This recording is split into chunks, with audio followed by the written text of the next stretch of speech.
All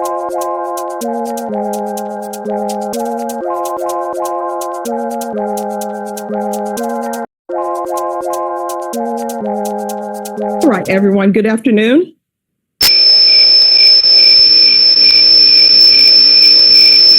Good afternoon. All right, that was slow. I don't know if you guys are awake, so we're going to pretend like that didn't happen. Good afternoon, everyone. Good afternoon, Your Honor. Awesome. All right, so everyone, I'm Judge Stephanie Boyd. You're in the 187th District Court. You're on the 4th floor. So where are we? Oh, y'all just drown out like you're singing Old Lang Syne, where you know the first few words and then you slowly drown out. So you're on the 4th floor, 187 District Court with Judge Boyd. So what floor are you on? What court? And who's the judge? And I know you're probably asking yourself, why on earth is she asking us that? We know where we are.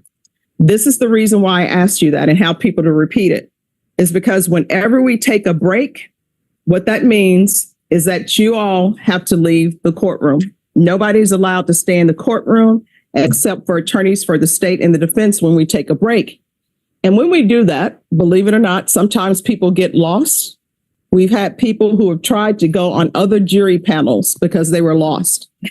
So if you ever look up and everybody has left you, if you remember the 187 District Court, because there's only one 187 District Court in all of Texas, or if you remember Boyd, I'm the only Judge Boyd in this courthouse. Somebody will be able to direct you where you need to go. And I tell people the 4th floor because you'll know I'm not on the 4th floor, so I know I'm definitely in the wrong place. So to my left is the court reporter. Court reporter takes down everything that everyone is saying. So the level that I'm speaking now is the level one else needs to speak at. People in the very back, are you able to hear me? All right. If at some point in time you all are not able to hear someone who's speaking, just raise your card to let them know that you cannot hear. If anybody ever needs a break, just do the break sign. We'll know you need a break. But remember, when we take a break, everybody needs to leave. So in your possession, you have cards. Those cards are very, very valuable and very important. So everyone, please raise your cards. And do not lower your cards unless I ask you to lower your cards. Everyone in the box, lower your cards. Everyone on the front row, 15 through 21, lower your card. Everyone else, if your card is still up, whenever you are answering a question, if you can, we're going to need you to stand because the acoustics in this courtroom is not the best. And if you're standing, the court reporter will be able to hear you. We have tried this with every jury that we've had.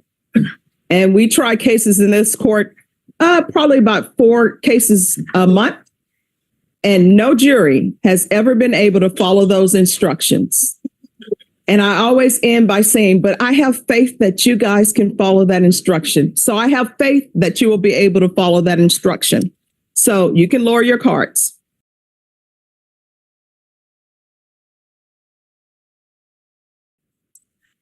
This is the state of Texas versus Rudolph Montoya III. And I'm going to have the parties introduce themselves to you for the state. Hi, guys. I'm Allie Jackson. Hi, everyone. I'm Zach Dunn. And for the defense. Good afternoon, everybody. I'm Michael Gross. This is my law partner, Joseph Esparza. Rudolph Montoya. And defense, the persons who are sitting behind you. Mr. Gross. Oh, I'm sorry, Your Honor. Thank you so much. This is the mother and father. Okay. The mother and father of Rudolph Montoya III and his girlfriend who came down from Austin. All right, and if you three, if you'll state your names. Rudy Montoya Jr. Carol Montoya. Madeline White. All right, you may be seated. So you all have had a chance to see the parties. Is there anyone here who recognizes any of the parties involved? If you do, raise your card. All right. Now, I'm going to tell you what the charge is in this case, and then I'm going to talk to you more about it. So the charge in this case is indecency with the child by contact, aggravated and continuous use of a child. And I'm going to come back and talk to you about those things in a moment. Now, when the state and the defense speak to you, they're going to be talking to you hypothetically. Neither the state nor the defense is allowed to tell you what they think the facts of this case are. The only time you will get a chance to hear what parties think the facts of this case are is if you are actually selected to be on this jury. Does everyone understand? Yes, sure. So just remember, when the state and the defense are speaking to you, it's in hypotheticals, right? It's not about this specific case. So how do we end up in a felony court for a jury trial? A person is brought in felony courts by indictment. So let's practice raising our cards. How many people here have ever had a traffic ticket? Wow, so we filled with a lot of people who are horrible drivers. That's okay. You're not here for driving. All right, so you can lower your cards. I've had a ticket before. And back in the day when I got my ticket, it was when the officers still had the paper pad and they would write a ticket and they would give it to you. So here's a hypothetical for you. Let's say police officer pulls you over and they say that you ran a stop sign, that you didn't come to a full stop. Maybe they say you did a rolling stop and they pull you over and they give you a ticket. If you ever look at that ticket, it will tell you what you're being charged with. The officer is saying you ran the stop sign, and it will, on that ticket, it's going to give you a date and the place where you need to appear. And that date and that place where you need to appear is usually municipal court, and it's for you to just appear. So you'll know what you're charged with. If you want a jury trial, you get a jury trial. When you accept that ticket from that officer, you're not saying, oh, yeah, I did run a red light or I did run that stop sign. It's just a means whereby you're brought to court. So indictments are not evidence of guilt. An indictment is just a piece of paper that's used to bring somebody to court to say, this is what we're accusing you of. Does everyone understand? Yes. And you cannot take an indictment as evidence of anything. It's just a piece of paper saying, hey, this is what we're accusing you of. This is where you need to be. Because can you imagine if an officer were to pull you over, give you a ticket, and there's nothing written on it. It's just, this is the date and this is where you need to appear. And you get to municipal court and all of a sudden they tell you, oh yeah, by the way, we're charging you with running a stop sign. And you're like, what?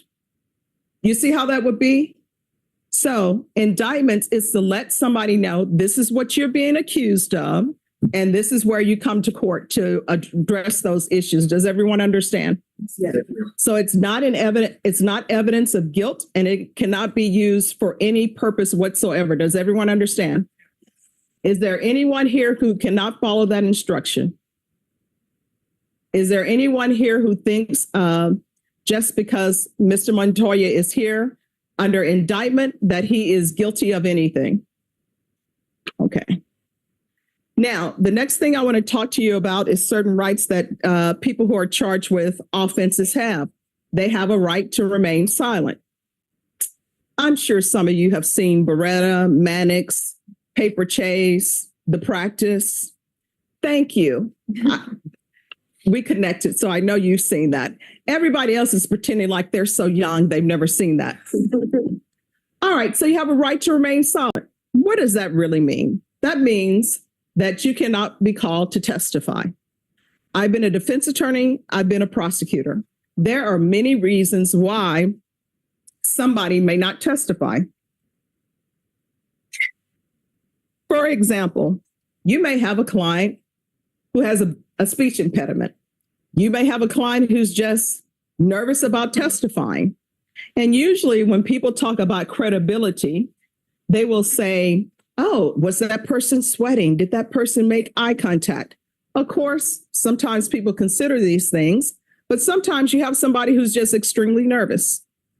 As a former defense attorney, I've had clients before and I told them, you're not going to make a good witness because you are so nervous and you're already sweating and it's just me and you in the office. So maybe you don't make a good witness. Sometimes as a defense attorney, I would tell my client the state hasn't proven their case. There's no need for you to testify. So there are many reasons why somebody would choose not to testify. The key point is, if someone chooses not to testify, you cannot hold it against them. You cannot consider it as evidence whatsoever. Does everyone understand? If Mr. Montoya decides not to testify, is there anyone who cannot follow that instruction? All right. Now, the other thing, everyone is presumed to be innocent unless and until the state proves its case beyond a reasonable doubt, and they prove each element beyond a reasonable doubt. Does everyone understand? So right now in this case, what evidence have you heard? Nothing. So see, you're following my instructions a bit about concerning the indictment because that's not evidence. So you haven't heard anything in this case. So if you had to vote right now on whether Mr. Montoya is guilty or not guilty, what should your vote be? I'm sorry, y'all are whispering. Okay. So the state has the burden. So what is their burden? Their burden is proof beyond a reasonable doubt. What is the definition of proof beyond a reasonable doubt? When I was in law school, you had to memorize that definition. If you couldn't say it forwards and backwards, you felt like such a failure and your professors would look at you some kind of way. So my very first jury trial, I knew the definition. I was so proud of myself. I said it. I put the comma where it's supposed to be. I paused for dramatic effect. Dramatic pause. Did you actually want me to do the dramatic pause? And that was my very first jury trial. My next jury trial, guess what they said? There is no longer a definition for proof beyond a reasonable doubt. So no definition exists. So when I was a defense attorney and a prosecutor, I had to figure out a way to explain it to people so that they can make sure that they're at the proper burden when they're looking at evidence. So next door, we have the historic courthouse with the green rooftop. Over there, they try civil cases. In civil cases, they have two burdens, basically. Preponderance of the evidence. Preponderance of the evidence is more likely than not something happened. More likely than not the person did A, B, or C. More likely than not the person is liable for something. Does everybody understand?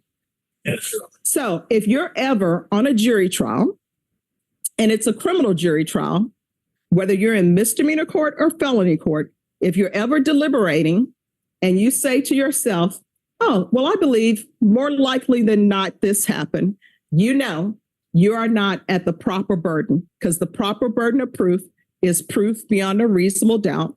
And proof beyond a reasonable doubt is a higher burden than preponderance of the evidence. Does everyone understand?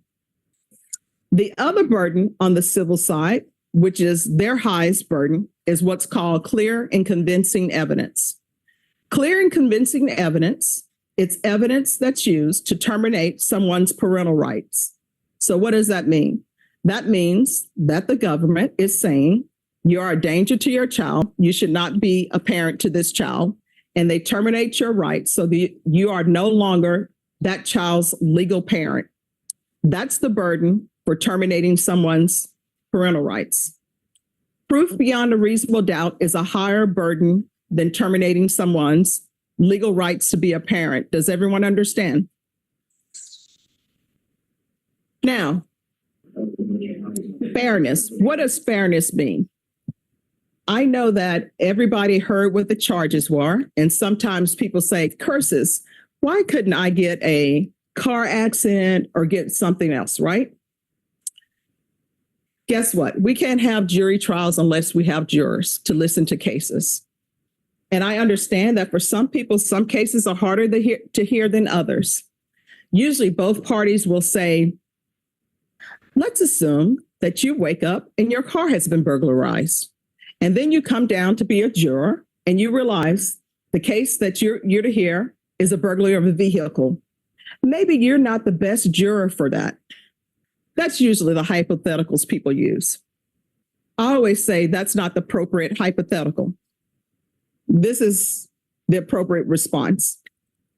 If your vehicle has just got burglarized and you find out that you're about to be on a jury where a vehicle was burglarized, the question is whether or not, if you were sitting on a jury to hear that case, whether or not you could base your decision, if you could come to a decision on whether someone's guilty or not guilty of burglarizing a vehicle based upon the evidence that's presented to you.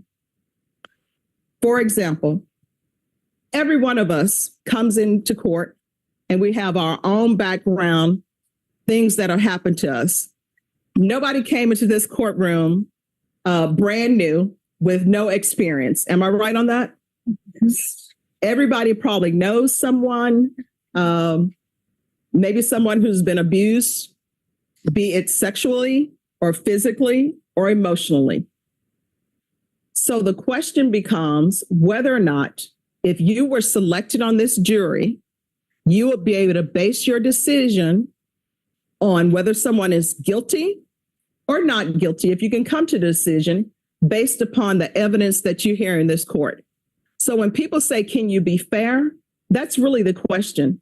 The question is, are you able, if you're selected to be on this jury, this type of jury, to base your decision, if you can come to one based upon what you hear in the courtroom?